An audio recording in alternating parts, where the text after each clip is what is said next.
तो बच्चों, अब तक हमने बहुलक की जानकारी प्राप्त की और जिसके अभ्यास करने के लिए आपको 13.2 के प्रश्न करने थे और 13.2 के प्रश्नों में आपको बहुलक ज्ञात करना था। 13.2 से ठीक पहले प्रश्नमाला आती है 13.1 और जिसके अंतर्गत हमें माध्य ज्ञात करना था। अब माध्य ज्ञात करना तो हमने सीखा नहीं और उससे पहले हमने ज्ञात करना सीख लिया बहुलक, क्योंकि अपेक्षाकृत बहुलक ज्ञात करना सरल था। मगर पहले ही प्रश्न में हमें यह कह दिया 13.2 में कि बहुलक के साथ साथ माध्य ज्ञात करो और माध्य से तुलना भी करो। तो इसका मतलब हम बच तो नहीं सकते, हमें माध्य भी सीखना तो पड़ेगा। तो माध्य ज्ञात करते हैं आज हम। माध्य के बारे में हमने पिछली कक्षा में चर्चा की थी कि माध्य जो है वो औसत का ही पर्याय है। यानी सामान्य रूप से अगर हमें बिखरे हुए आंकड़े दे रखे हैं तो उनका जो औसत निकालना था, यानी राशियों का योग बट्टा राशियों की संख्या, यह सूत्र औसत का था। और इसी प्रकार का सूत्र जो है वह माध्य निकालने का है कि आंकड़ों का योग बट्टा आंकड़ों की संख्या। मगर हमें तो यहाँ पर जो है वो वर्गीकृत आंकड़े दे रखे हैं जो वर्ग अंतराल में दे रखे हैं और उनका हमें क्या निकालना है, उनका हमें निकालना है माध्य। तो आइए हम वर्गीकृत आंकड़ों का माध्य निकालना सीखते हैं और उसके बाद में हम अपने पूर्व कक्षाओं में जो माध्य के प्रश्न थे उन पर भी चर्चा करेंगे। तो देखिए, हमें ये आंकड़ा दे रखा था और इन आंकड़ों का हमें निकालना है माध्य। तो सबसे पहले हमें ये टेबल बनानी पड़ेगी। तो आइए हम ये टेबल तैयार करते हैं। हम टेबल तैयार करके माध्य निकालते हैं और माध्य निकालने की, वर्गीकृत आंकड़ों का माध्य निकालने की जिस विधि का हम प्रयोग कर रहे हैं वह विधि है प्रत्यक्ष विधि। कौन सी विधि? प्रत्यक्ष विधि। तो देखिए, हम इसमें माध्य निकालते हैं। तो सबसे पहले हमारे पास में आंकड़े क्या दे रखे हैं। तो बच्चों, हमने सवाल में दिए गए आंकड़ों को लिख लिया, जिसमें हमें आयु दे रखी थी और रोगियों की संख्या दे रखी थी। हमने ये पहले जान रखा है कि हमें जो ये आयु दे रखी है उन्हीं में से हमारा केंद्रीय प्रवृत्ति का माप निकल करके आएगा।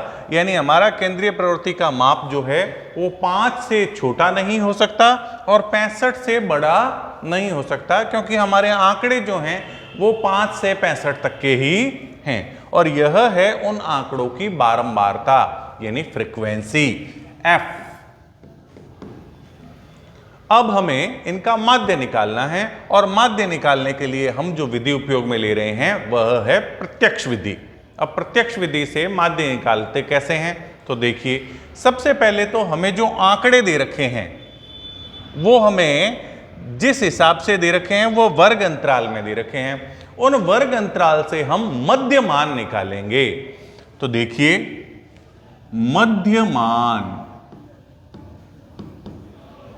मध्यमान को हम xi से प्रदर्शित करेंगे। मध्यमान यानी मध्य का मान, यानी बीच का मान। अब बीच का मान कैसे निकाला जाता है? तो भाई 5 और 15 के बीच में क्या होता है? तो वैसे तो हम अंदाजा लगा करके भी बता सकते हैं कि 5 और 15 के बीच में क्या होता है? 10 होता है। मगर चूंकि हम गणित के सवाल कर रहे हैं, यहाँ अनुमान के लिए कोई जगह नहीं है, क्योंकि अनुमान से हम उत्तर का देख तो सकते हैं कि हाँ ये हो सकता है, मगर हमें सटीक जानकारी होनी चाहिए, क्योंकि हमारा अनुमान अगर सही से थोड़ा बहुत भी इधर उधर हुआ तो हमारा वह सवाल गलत हो जाएगा। तो निकालने का तरीका है कि हमारे इन दोनों मानों को जोड़ दीजिए, यानी निम्न सीमा और ऊपरी सीमा दोनों को जोड़ दीजिए और 2 का भाग लगा दीजिए। तो 5 और 15 जोड़े तो कितने हो गए? 20। और 20 में अगर 2 का भाग लगाया तो हमारे पास में कितना आ गया? 10। इसी प्रकार से 15 और 25 को जोड़े तो कितने हुए? 40। और 40 में जब 2 का भाग लगाया, यानी 40 का आधा किया, तो हमारे पास कितना आया? 20। जब हमने 25 और 35 को जोड़ा इसका मध्यमान निकालने के लिए, तो 25 और 35 हो गए 60 और 60 का आधा हो गया हमारे पास 30। इसी प्रकार से जब 35 और 45 को जोड़ा तो हमारे पास में हो गया 80, और 80 का जब हमने आधा किया यानी 80 में 2 का भाग लगाया तो हमारे पास में आया 40। फिर हमने 45 और 55 को जोड़ा तो दोनों को जोड़ने पर आया हमारे पास 100, और 100 में जब हमने 2 का भाग लगाया यानी 100 का आधा किया तो हमारे पास आया 50, और 55 और 65 इन दोनों को जोड़ा तो हमारे को हुआ 120, और 120 जब प्राप्त हुआ उसमें हमने 2 का भाग लगाया तो हमारे पास आया 60। यह अधिक अंकों वाली प्रश्नमाला है। यह प्रश्न 3 और 4 अंकों की श्रेणी में आते हैं, यानी दीर्घ उत्तर और निबंधात्मक प्रश्न में। तो उनमें हमें अधिक अंक प्राप्त हो रहे हैं, तो हमें सावधानी पूर्वक इन प्रश्नों को करना है। हमें जो सवाल सरल भी लग रहे हैं, करना भी आसान है, उनमें किसी भी प्रकार की त्रुटि नहीं होनी चाहिए। कहीं ऐसा ना हो कि हमें तो सरल लग रहा था मगर हमने गणनात्मक त्रुटि की और उसकी वजह से हमारे यह सवाल में हमें जो अंक प्राप्त होने चाहिए थे वह नहीं हुए। तो सावधानी पूर्वक हमें जो है वो गणना करनी है और इसका मध्य मान निकालना है। मध्य यानी बीच का मान, और देखने से ही पता चल जाएगा कि आपका सही है या गलत, क्योंकि 55 और 65 के बीच में 60 होता है, 45 और 55 के बीच 50 होता है, 35 और 45 के बीच 40 होता है। यह देखने से भी पता चल रहा है, मगर हमें गणना करके इसकी पुष्टि करते हुए ही इसको लिखना है। गणना हम अपने मन में भी कर सकते हैं और रफ भाग में भी कर सकते हैं। अब हमें आगे जो कार्य करना है वह है कि हमें इन आंकड़ों की सहायता से माध्य निकालना है, और माध्य निकालने के लिए हम कौन सी विधि प्रयोग में ले रहे हैं? प्रत्यक्ष विधि प्रयोग में ले रहे हैं। प्रत्यक्ष विधि से माध्य निकालने के लिए क्या किया जाता है? तो देखिए, प्रत्यक्ष विधि से माध्य निकालने का सूत्र होता है कि माध्य बराबर सिग्मा एफ आई एक्स आई बट्टा सिग्मा एफ आई। यह हमारा माध्य ज्ञात करने का सूत्र होता है। यहां सिग्मा का अर्थ है जोड़। यह सूत्र खुद बोल करके ही कहता है कि हमें करना क्या है। तो पहला सिंबल है सिग्मा। सिग्मा का मतलब होता है जोड़। यह जो निशान बना हुआ है यह कुछ इस तरीके का निशान है कि ऊपर सीधी लाइन है, नीचे सीधी लाइन है और बीच में यह ऐसा है। इसको आप आड़ा एम या डब्ल्यू भी कह सकते हैं। तो इस निशान का मतलब होता है सिग्मा। इसको कहते हैं सिग्मा, जिसका अर्थ होता है जोड़। और किसको जोड़ना है? जोड़ना है हमें एफ एक्स को जोड़ना है और नीचे हमें एफ को जोड़ना है।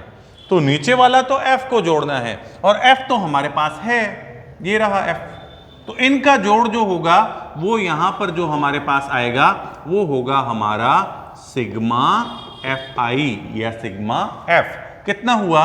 तो भाई जोड़ते हैं, 6 और 1 7, 7 और 1 8, 8 और 3 11, 11 और 4 15, 15 और 5 20, 20 का 0 हासिल पाई 2, 2 और 1 3, 3 2 5, 5 2 7, 7 और 1 8।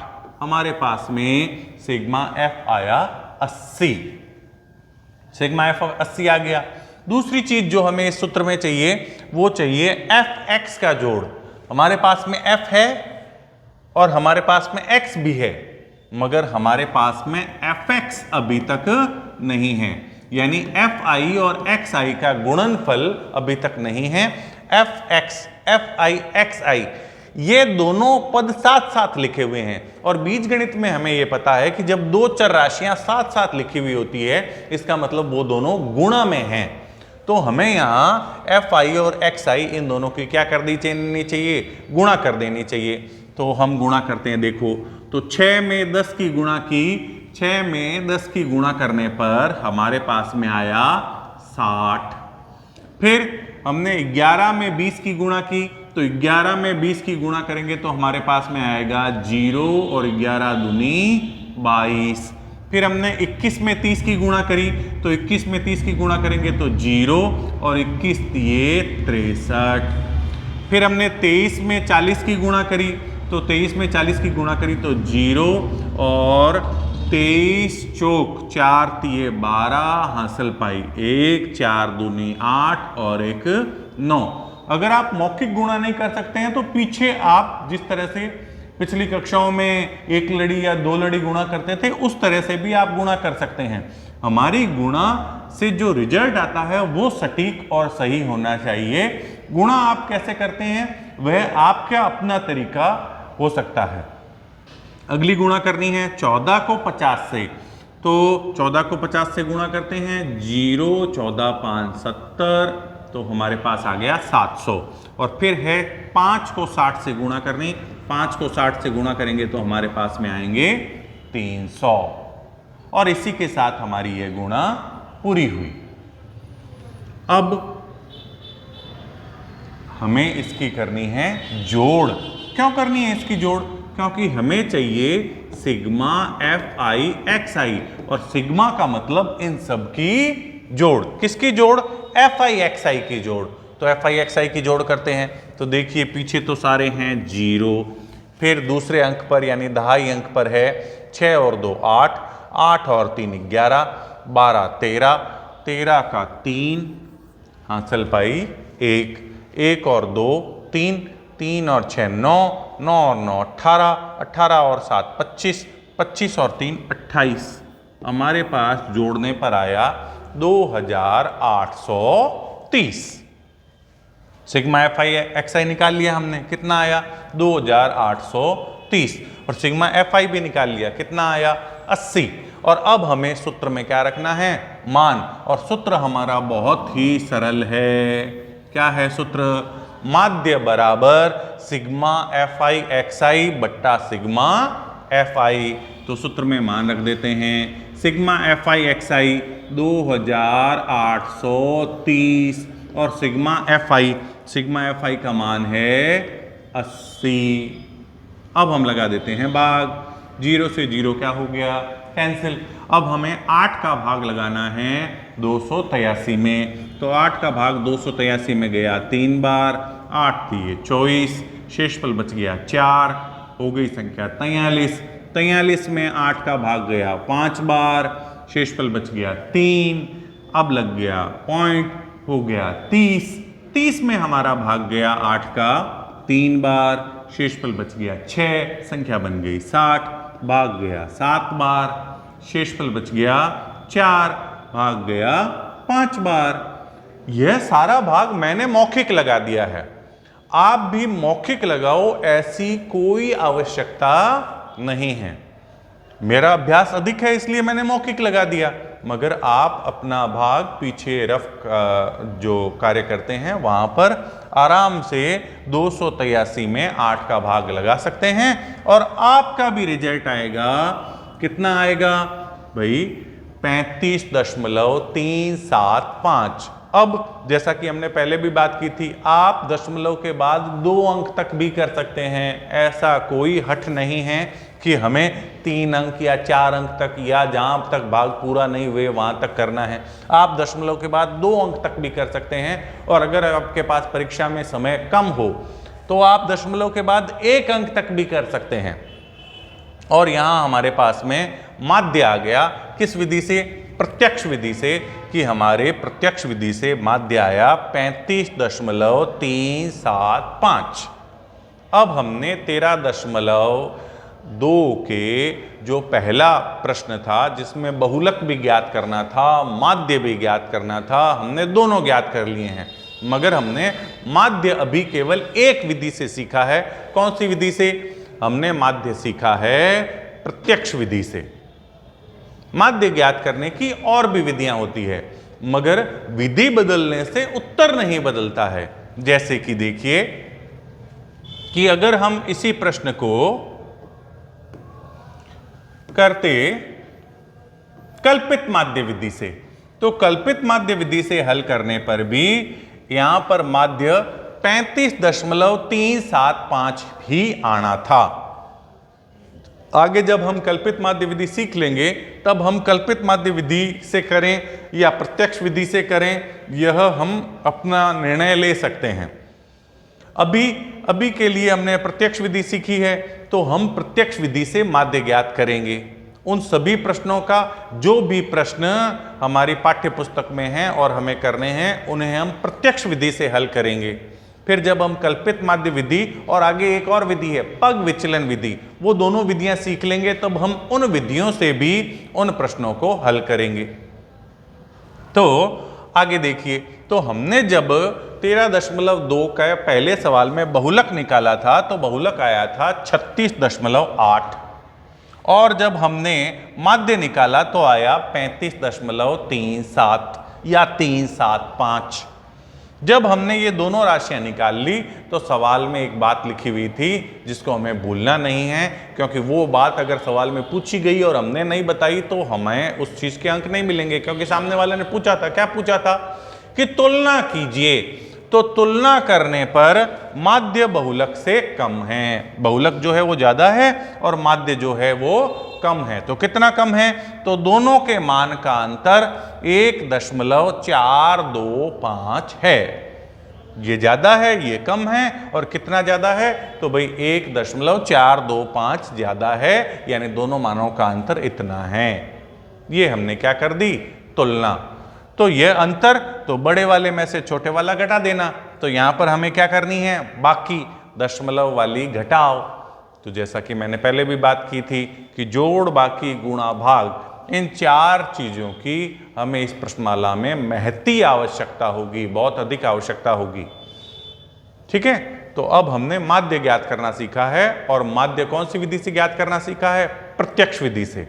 और जैसा कि मैंने कहा था कि प्रत्यक्ष विधि से माध्य ज्ञात करने के बाद में हम वो भी देखेंगे कि हमने अपनी पिछली कक्षाओं में माध्य के बारे में क्या जानकारी प्राप्त करी है। तो आइए देखते हैं। बच्चों, पिछली कक्षाओं में हमने आंकड़ों को देखा, तो सबसे पहले हमने आंकड़े देखे हुए थे, वो थे कि कुछ भी आंकड़े हमें दे दिए जाते थे, 2, 3, 4, 5, 8, 7, 2, 1, इस प्रकार से कोई भी आंकड़े हमें दे दिए जाते थे, और उन आंकड़ों के साथ में रचनात्मक ढंग से इन आंकड़ों का प्रस्तुतिकरण भी होता था। जैसा कि हमने बहुलक वाले में भी देखा था कि ये किसी कक्षा के विद्यार्थियों के अंक हो सकते हैं, ये किसी फुटबॉल खिलाड़ी या हॉकी खिलाड़ी द्वारा किए गए गोल हो सकते हैं, ये किसी क्रिकेट के बॉलर द्वारा मैचों में लिए गए विकेट हो सकते हैं। तो ये कोई भी आंकड़े हो सकते हैं, और इन आंकड़ों को देने के बाद में रचनात्मक ढंग से इनके प्रस्तुतिकरण के बाद में जो सबसे पहली चीज हमें ज्ञात करनी होती थी, वह ज्ञात करनी होती थी आंकड़ों का माध्य। और आंकड़ों का माध्य ज्ञात करने के लिए हम सूत्र उपयोग में लेते थे, माध्य बराबर आंकड़ों का योग बटा आंकड़ों की संख्या। यह सूत्र हम उपयोग में लेते थे। अब हम ये जानते हैं कि आंकड़ों का योग बट्टा आंकड़ों की संख्या, यह हमारी पुरानी कक्षा का सूत्र है, और अब हम नई कक्षा में कुछ और जानकारियां प्राप्त कर चुके हैं कि जो ये आंकड़े हैं, इन आंकड़ों को x से प्रदर्शित किया जाता है कि पहला आंकड़ा है x1, दूसरा आंकड़ा है x2, तीसरा आंकड़ा है x3, चौथा आंकड़ा x4, पांचवा आंकड़ा x5, छठा आंकड़ा x6, सातवां आंकड़ा x7, आठवां आंकड़ा x8। इस तरह से हमें अलग अलग संख्या में आंकड़े दिए हुए होते हैं, और जिनको हम सम्मिलित रूप से कहते हैं xi। और इन आंकड़ों का योग के लिए हमने चिन्ह जाना कि योग को सिग्मा से प्रदर्शित किया जाता है। इस चिन्ह को क्या कहते हैं, सिग्मा, जिसका अर्थ होता है जोड़। तो किसको जोड़ रहे हैं, आंकड़ों को, तो सिग्मा xi यानी आंकड़ों का जोड़ बट्टा आंकड़ों की संख्या। आंकड़ों की संख्या को n से प्रदर्शित करते हैं, यह कैपिटल या स्मॉल दोनों तरीके से लिखा जाता है, और इसका अर्थ है कि n यानी नंबर, यानी संख्या, कितनी संख्या में हमारे पास आंकड़े हैं। यहां हमारे पास कितने आंकड़े हैं, यहां हमारे पास 8 आंकड़े हैं, और आंकड़ों का योग कितना है, तो आंकड़ों का योग तो करना पड़ेगा। तो आंकड़ों का योग करते हैं, देखिए, तो हमारे पास में यहाँ आंकड़े हैं 2 + 3 + 4 + 5 + 8 + 7 + 2 + 1 बट्टा में 8। क्योंकि कुल आंकड़े कितने हैं 8। तो सीधे सीधे अगर हमें आंकड़े दे रखे हों, चाहे रचनात्मक ढंग से प्रस्तुत करके दे रखे हों और उसका हमें माध्य निकालना हो, तो बड़ा ही सरल सा काम है कि आंकड़ों को जोड़ दीजिए और उसमें आंकड़ों की संख्या का भाग लगा दीजिए। और आंकड़ों को अगर हम यहाँ पर जोड़ें तो हमारे पास में हुए 2 और 3 5, 5 और 4 9, 9 और 5, 9 और 5 14, 14 और 8, 14 और 8 22, 22 और 7 29, 29 और 2 31, 31 और 1 32। तो हमारे पास आंकड़ों का जोड़ आया 32 और बटे में कितना है 8, और 32 में मैं अगर 8 का भाग लगाऊं तो मेरे पास में आया 4। यानी इन आंकड़ों का माध्य जो है वह कितना है 4 है। आंकड़ों का माध्य कितना है 4 है। ऐसा हमने करना हमारी 6ठी 7वीं कक्षा में सीखा था।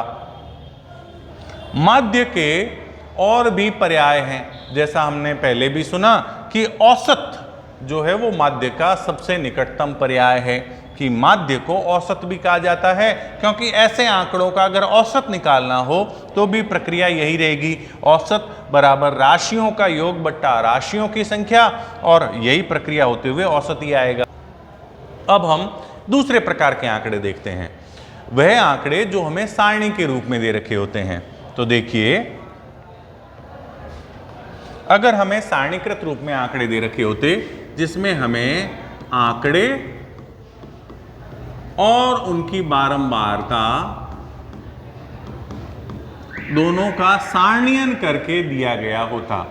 मान लीजिए आंकड़े हैं 10, 20, 30, 40, 50, ये हमारे पास में आंकड़े हैं और इनकी बारंबारताएं हैं, मान लीजिए 2, 3, 8, 4, 1, इस प्रकार के इनकी बारंबारता है। और हमें ज्ञात करना है कि माध्य ज्ञात कीजिए।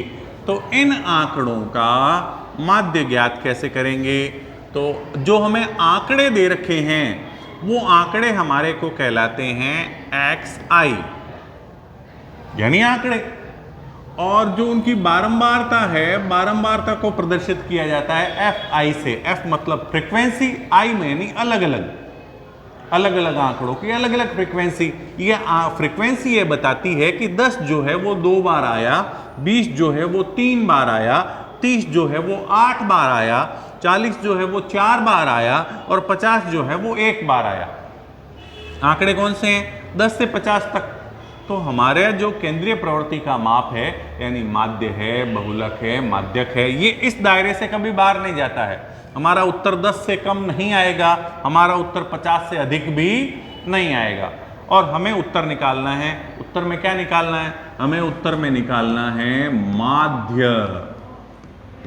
माध्य निकालना है। और माध्य ज्ञात करने का सूत्र होता है सिग्मा fi xi बट्टा सिग्मा fi। ये सूत्र देखा हुआ है? हाँ, अभी हमने प्रत्यक्ष विधि से जब माध्य ज्ञात किया था तो यही सूत्र लगाया था। प्रत्यक्ष विधि से माध्य ज्ञात किया था। कहां ज्ञात किया था? जब हमें वर्ग अंतराल में आंकड़े दे रखे थे। यहां तो आंकड़े वर्ग अंतराल में नहीं है, मगर यहां पर भी माध्य ज्ञात करने के लिए यही सूत्र उपयोग में लिया जाता था। यह प्रश्न जो हैं वो पहले 9वीं कक्षा में थे, मगर 9वीं कक्षा में जब 1/3 पाठ्यक्रम की कटौती हुई तो उसमें से यह प्रश्नमाला हट गई। अब भी अगर तुम 9वीं कक्षा की पुरानी किताब देखोगे जो कि पिछले सत्र में नहीं छपी हुई है, उससे पहले की है, तो उसमें आपको इस प्रकार के प्रश्न मिल जाएंगे। मगर यह प्रश्न 10वीं के पाठ्यक्रम में सम्मिलित हैं और हमें निकालने ही होंगे। क्या? माध्य। किसके? इस प्रकार के आंकड़ों के। तो ऐसे तो हमने निकाले हुए हैं। सिग्मा मतलब जोड़ना है। किसको जोड़ना है? fi और xi को गुणा करके जोड़ना है। तो fi ये रहा, xi ये रहा, तो हम fi और xi की गुणा कर देते हैं। तो करते हैं, देखो गुणा। 10 को 2 से गुणा करी 20, 20 को 3 से गुणा करी 60, 30 को 8 से गुणा करी 240, 40 को 4 से गुणा करी 160 और 50 को 1 से गुणा करिए, 50 एकम 50, ये हमने गुणा कर दी, मैंने मौखिक कर दी। तुम इसको स्टेप बाय स्टेप भी कर सकते हो कि 10 को 2 से गुणा करोगे 20, वो तो सीधा निकल जाएगा, मगर 20 को 3 से या 30 को 8 से गुणा करने के लिए हो सकता है तुम्हें रफ में गणना करनी पड़े, तो कर लेना। जल्दी करने की कोई जल्दबाजी मत करना, हमारी कैलकुलेशन सही होगी तो ही आगे का रिजल्ट सही आएगा। अगर मेरी यहाँ जोड़ में, यहाँ गुणा करने में अगर 240 की जगह कुछ भी और आ जाए तो आगे की जोड़ गलत आएगी, फिर आगे जब मान रखूंगा तो वो गलत होगा, तो आखिरी रिजल्ट भी क्या आएगा, गलत आएगा। इसलिए हमें गणनाएं बड़ी सावधानी से करनी है। अब हमें क्या ज्ञात करना है, पहले तो सिग्मा एफ आई एक्स आई, तो एफ आई एक्स आई तो ये दे रखा है, तो अब हमें इसका निकालना है सिग्मा एफ आई एक्स आई, यानी इसको जोड़ दीजिए। तो इकाई अंक में तो सब जीरो हैं, तो जीरो, दहाई अंक में 2 और 6 कितने हो गए, 8, 8 और 4 12, 12 और 6 18, और 18 और 5 23, 23 का 3, हासिल पाई के 2, 2 और 2 4, 4 और 1 5, तो कितने हुए 530। ये आ गया सिग्मा एफ आई एक्स आई। और दूसरी चीज क्या चाहिए, सिग्मा एफ आई, यानी एफ आई की जोड़ हमें चाहिए, तो एफ आई को भी जोड़ लीजिए। तो ये तो मैंने गलती से यहाँ लिख दिया, यहाँ इसको मिटाना पड़ेगा, ये हटा दिया। ये 530 क्या है, ये 530 जो है वो सिग्मा एफ आई एक्स आई है। और अब हमें आगे जोड़ निकालनी है इसकी, किसकी, इसकी, जो कि क्या निकलेगा, एफ आई का जोड़ है, मतलब सिग्मा एफ आई है। कितना है, 2 और 3 5, 5 और 8 13, 13 और 4 17, 17 और 1 18, तो हमारे पास सिग्मा एफ आई आया 18। मान हमारे सूत्र में रख देते हैं, सिग्मा एफ आई एक्स आई है 530, सिग्मा एफ आई है हमारे पास में 18, 530 में हमें भाग देना है 18 का, तो भाग लगाइए, मौखिक लगाते हैं। पहले तो 2 के पाड़े से ये दोनों कट रहे हैं, तो 2 के पाड़े से कट रहे हैं, तो 18 तो कट गया 9 बार, और 530 कट गया 265 बार।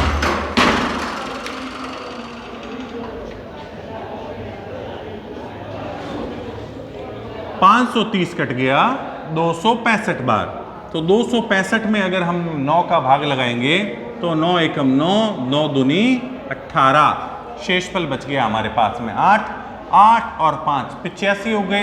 85 में 9 का भाग जाएगा 9 बार,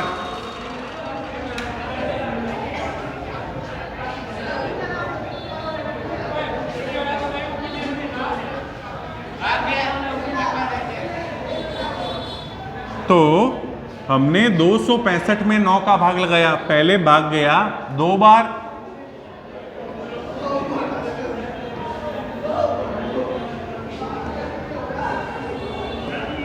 तो हमने 265 में भाग गया लगाया 9 का, सबसे पहले भाग गया 2 बार, 9 दूनी 18, शेषफल बच गया 8, हमने उतार लिया 5, हो गया 85, 85 में भाग गया 9 बार, शेषफल बच गया 4, तो अब हमें लगाना पड़ेगा दशमलव, तो 4 का हो गया 40, 40 में 9 का भाग गया 4 बार, 36, फिर से भाग गया 4 बार, तो भाग तो आगे चलता जाएगा, मगर हमें दशमलव के बाद में 1 या समय हो तो 2 अंक तक ज्ञात करना है, और हमारे पास ज्ञात हुआ 29.44, 29.44, यानी हमारे को माध्य प्राप्त हो गया है 29.44। इस प्रकार से हमें जो साधारण सारणी बना रखी होती है, जो वर्गीकृत आंकड़ों में नहीं है, उसमें माध्य ज्ञात करने के लिए इस सूत्र का प्रयोग करना होता है और इस प्रकार से निकालना होता है। यह हमने पूर्व कक्षाओं की बात की है। इस कक्षा में हम माध्य 3 तरीके से निकालेंगे, प्रत्यक्ष विधि, कल्पित माध्य से माध्य निकालने की विधि और पद विचलन विधि। आज के लिए इतना ही, और अब वे प्रश्न जिनका अभ्यास आपको करना है वे सभी आप नोट कर लीजिए। माध्य के लिए एक अलग से चिन्ह भी है जिसे कहते हैं x बार। x बार मतलब क्या है, माध्य। तो x बार, इस सवाल में x बार का मान कितना आया है, 4।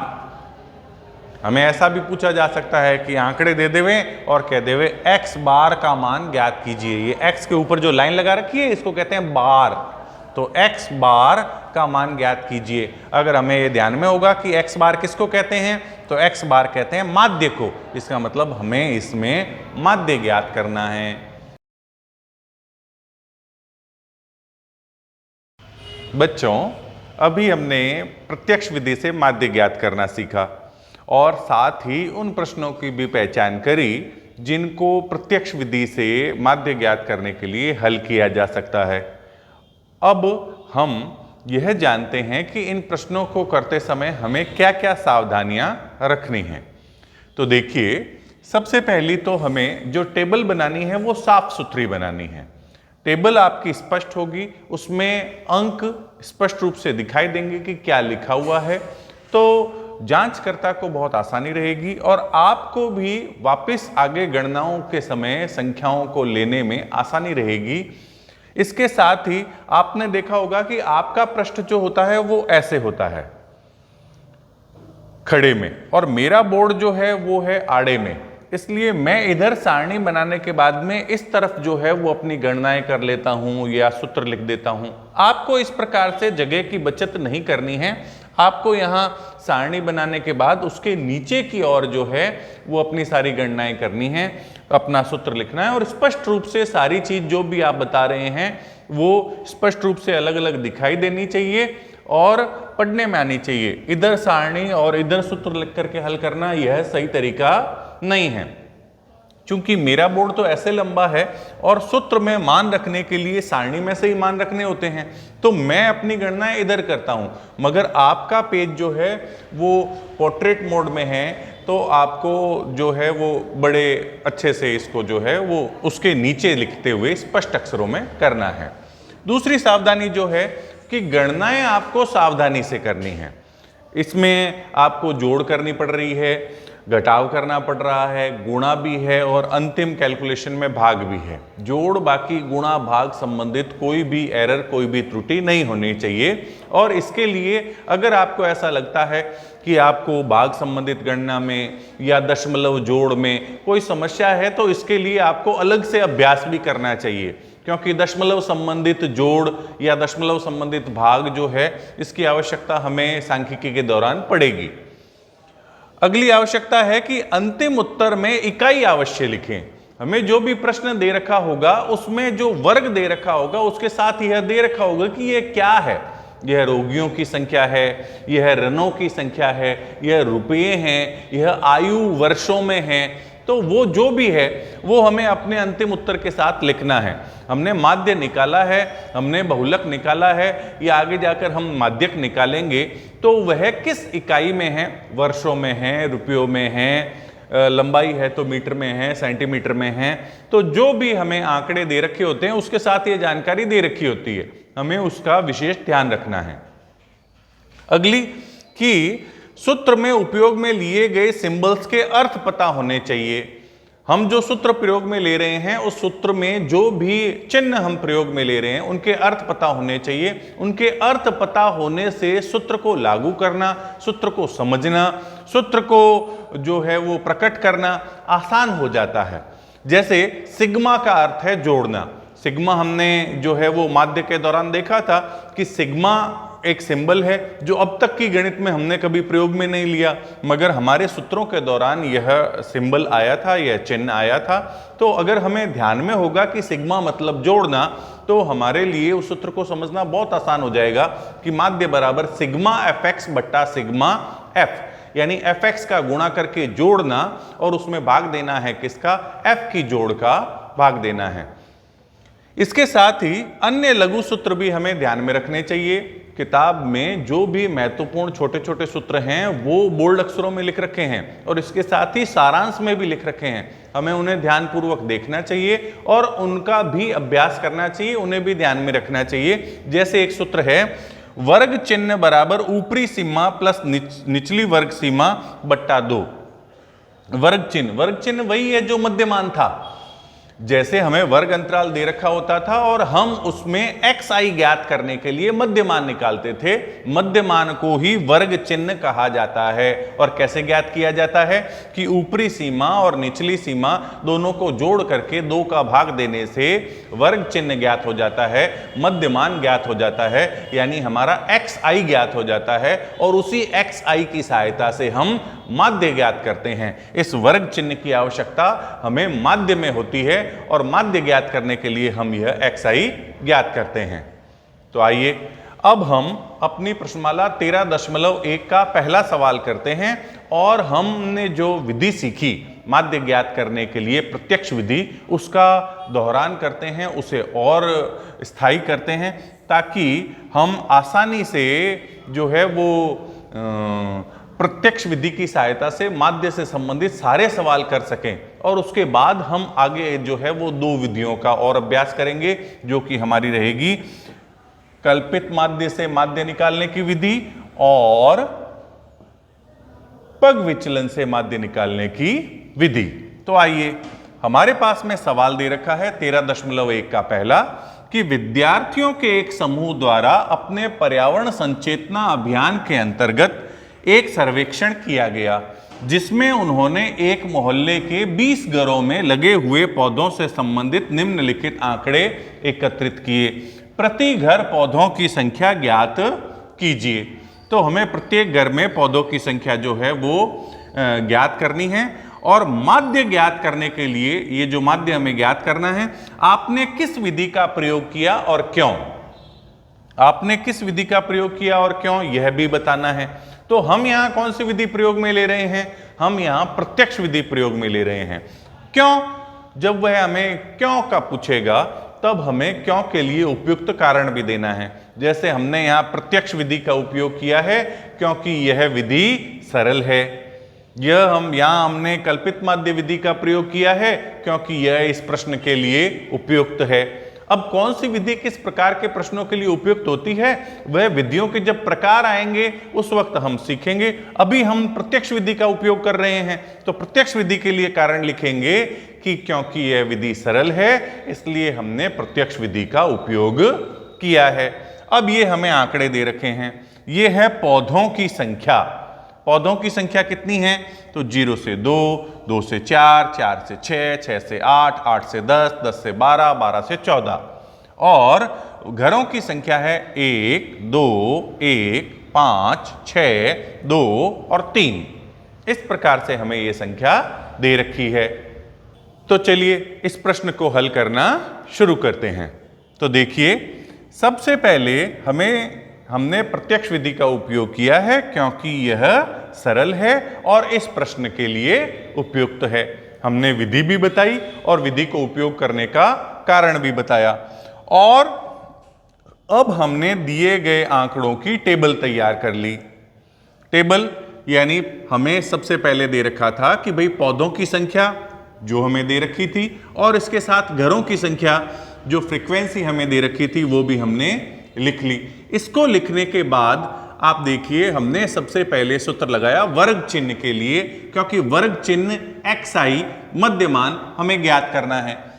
तो इस मध्यमान को ज्ञात करने के लिए हमने सूत्र लगाया उच्च सीमा प्लस निम्न सीमा बट्टा 2। उच्च सीमा प्लस निम्न सीमा बट्टा 2, यानी यहां निम्न सीमा है 0 और उच्च सीमा है 2, और 2 और 0 जोड़ेंगे तो कितना हो गया 2, और 2 में 2 का भाग लगाया तो कितना आया 1। यह हमारा वर्ग चिन्ह है और यही हमारा मध्यमान है, और जिसको हम सवाल करते समय xi के रूप में उपयोग में लेते हैं। तो हम देखते हैं कि 2 और 4 के मध्यमान आया 3, 4 और 6 का मध्यमान आया 5, 6 और 8 का मध्यमान आया 7, 8 और 10 का मध्यमान हुआ 9, और 10 और 12 का मध्यमान हुआ 11, और 12 और 14 का मध्यमान हुआ 13। मध्यमान के लिए हमने दोनों आंकड़ों को जोड़ा और 2 का भाग लगाया और हमें मध्यमान प्राप्त हो गया। हमें हमारा xi प्राप्त हो गया। और जब हमें xi हमारा प्राप्त हो गया और आंकड़ों का बारंबारता fi हमें दिया हुआ है और सूत्र हम जानते हैं कि प्रत्यक्ष विधि से ज्ञात करने के लिए माध्य का सूत्र होता है सिग्मा fi xi बट्टा सिग्मा fi। तो अब हमें fi xi निकालना है, यानी हमारे fi और xi की आपस में गुणा करनी है। तो गुणा करते हैं, 1 को 1 से गुणा किया 1, 2 को 3 से गुणा किया कितना आएगा 6, 1 को 5 से गुणा किया कितना आया 5 एकम 5, 5 को 7 से गुणा किया तो 7 पंजे 35, और 6 को 9 से गुणा किया तो 9 छंग 54, 2 को 11 से गुणा किया तो 11 दूनी 22, और 3 को 13 से गुणा किया तो 13 तिये 39। इस प्रकार से हमने f और x को गुणा करके fi xi निकाल लिया। और fi xi का जो जोड़ आएगा, जोड़ने को क्या कहते हैं सिग्मा। तो सिग्मा fi xi मतलब fi xi का जोड़, यानी इन सब को जब हमने जोड़ा तो हमारे पास में आया 162। ये आ गया हमारे पास सिग्मा fi xi। इसी प्रकार से दूसरी चीज चाहिए हमें सिग्मा fi, और सिग्मा fi के लिए हम क्या करेंगे कि fi को जोड़ेंगे। तो fi को जोड़ेंगे तो कितना आएगा 20, fi को जोड़ेंगे तो 20 आएगा। ये जानकारी प्रायः सवाल में दे रखी होती है, तो इसलिए इसका भी हमें ध्यान में रखना चाहिए। जैसे कि हमें इस सवाल में भी दे रखा था कि 20 परिवारों, तो हमें सवाल में दे रखा होता है, तो इसका भी हमें ध्यान रखना चाहिए कहीं हमसे कैलकुलेशन मिस्टेक ना हो। अब हम सूत्र में मान रखते हैं, तो माध्य बराबर क्या कि सिग्मा fi xi बट्टा सिग्मा fi, जो कि प्रत्यक्ष विधि का सूत्र है। सिग्मा fi xi का मान जो है वो है 162, जो हम यहां से यहां रख देते हैं, और सिग्मा fi का मान कितना है 20, जो हम यहां रख देते हैं। यानी हमें 162 में 20 का क्या लगाना है भाग, और 162 में 20 का भाग लगाने पर आएगा 8.1, जो कि हो गया हमारा माध्य। प्रत्यक्ष विधि से हमने माध्य ज्ञात किया और हमारा माध्य आया 8.1। 8.1 हमारे आंकड़ों के बीच की कोई संख्या है, क्योंकि हमारे आंकड़े शुरू हो रहे हैं 0 से 14 तक। उत्तर भी हमारे 0 से 14 के बीच में कहीं आना चाहिए था। 8.1 आया है, तो इसका मतलब प्रारंभिक संभावना, प्रारंभिक दृष्टि में हमें यह पता चलता है कि ये जो है हमारा सवाल किया हुआ सही है। यह हमने प्रत्यक्ष विधि से माध्य निकालना सीखा है। और माध्य ज्ञात करने के सवाल 13.1 में हैं, 13.2 में भी हैं और 13.3 में भी हैं, जिनकी मार्किंग अभी हमने पहले कर ली थी। तो वो सारे सवाल आपको प्रत्यक्ष विधि से जो भी आपको मार्क करके दिए हुए हैं, उन सब का आपको प्रत्यक्ष विधि से अभ्यास करना है। हालांकि उनमें से कुछ सवालों को हम पुनः कल्पित माध्य विधि से और पग विचलन विधि से भी करना सीखेंगे, मगर सबसे पहला हमें प्रत्यक्ष विधि तो आनी ही चाहिए, क्योंकि अगर हमें किसी एक विधि पर पूर्ण पकड़ बनी हुई है तो ऐसी स्थिति में जब हमारे पास में सवाल आए और उसमें किसी विधि का नाम नहीं लिखा हुआ हो और लिखा हुआ हो कि आप उपयुक्त विधि का उपयोग कीजिए, तो हम उसको प्रत्यक्ष विधि से करके यह लिख सकते हैं कि प्रत्यक्ष विधि से किया गया है और यह विधि इसलिए उपयोग में ली है क्योंकि यह विधि सरल है। तो हम अगले वीडियो में कल्पित माध्य विधि और पग विचलन विधि का अभ्यास करेंगे। आज के लिए इतना ही, धन्यवाद।